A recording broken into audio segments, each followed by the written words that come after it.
যেটা সবচেয়ে উদ্বেগের সময় ছিল বিগত বা ক্ষমতাচ্যুত আওয়ামী লীগ সরকারের সময় সবচেয়ে উদ্বেগের সুযোগ যেটা ছিল আপনার বৈদেশিক মুদ্রার রিজার্ভ, যেটা $20 বিলিয়ন নিচে নেমে এসেছিল, যেটা নিয়ে 3 মাসের আমদানি ব্যয় ছিল না, সেটা কিন্তু এখন প্রায় আপনার যদি দুটো হিসাব দিয়ে থাকে বাংলাদেশ ব্যাংক, একটা হচ্ছে BPM6 এর আপনার হিসাব অনুযায়ী $30 বিলিয়ন বেশি এখন বৈদেশিক মুদ্রা রিজার্ভ, আর হচ্ছে আমরা গ্রস বা মোট হিসাবে রিজার্ভ এখন $35 বিলিয়ন বেশি। সার্বিকভাবে বলা যায় যে হ্যাঁ, অর্থনীতিতে এই মুহূর্তে যেটা আরেকটি সবচেয়ে বড় উদ্বেগের বিষয় সেটি হচ্ছে যে বিনিয়োগ কিন্তু এই যে আমি যেটা বললাম বিবিএস যে সবশেষ জিডিপি প্রবৃত্তির হিসাব দিয়েছে, সেখানেও যে জিডিপির অনুপাতে যে বিনিয়োগের যে অনুপাতের যে হিসাবটা সেটা নেমে এসেছে 28.54%। অর্থাৎ আমরা যদি হিসাব করি দেখব যে 12 বছরের মধ্যে সবচেয়ে কম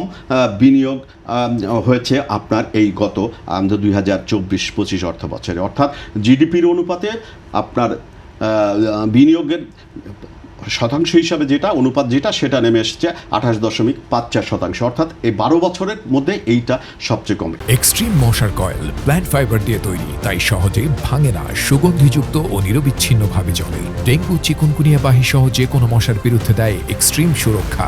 এখন যেটা আমার সবচেয়ে এই পর্যায়ে আমি যেটা বলছি যে সেটি হচ্ছে যে হ্যাঁ, রাজনৈতিক একটি স্থিতিশীলতা ফেরার আভাস আমরা পাচ্ছি।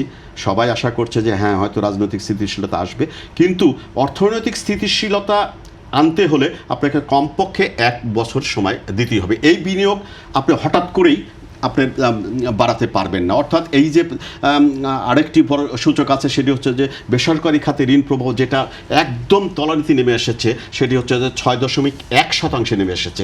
সেই কারণে এখন প্রথমে যে অর্থনীতিকে যদি আপনি স্বস্তির জায়গায় নিয়ে যেতে চান, তাহলে যে এই যে গত অন্তর্বর্তী সরকারের 1.5 বছরে যে অস্থিরতা ছিল, মব সন্ত্রাস ছিল, আইনশৃঙ্খলা পরিস্থিতির অবনতি ছিল, বিনিয়োগের কোনো পরিবেশ ছিল না, এইগুলো ঠিক না করলে আপনি বিনিয়োগ বাড়বে এমনটা প্রত্যাশা করা উচিত হবে না। তো আমার এই মুহূর্তে যেটা হচ্ছে হ্যাঁ, রাজনীতিতে স্থিতিশীলতার আভাস পাওয়া যাচ্ছে, কিন্তু অর্থনীতিতে স্থিতিশীলতা বা স্বস্তি আনতে হলে প্রথমে যে কাজটি করতে হবে, আইনশৃঙ্খলা পরিস্থিতি দ্রুত ঠিক করতে হবে, একই সঙ্গে বিনিয়োগ সহায়ক পরিবেশটা নিশ্চিত করতে হবে, একই সঙ্গে যে রপ্তানি আয় যেটা ধারাবাহিকভাবে কমছে সেটা যেন বাড়ে সেই বিষয়টি নিশ্চিত করতে হবে।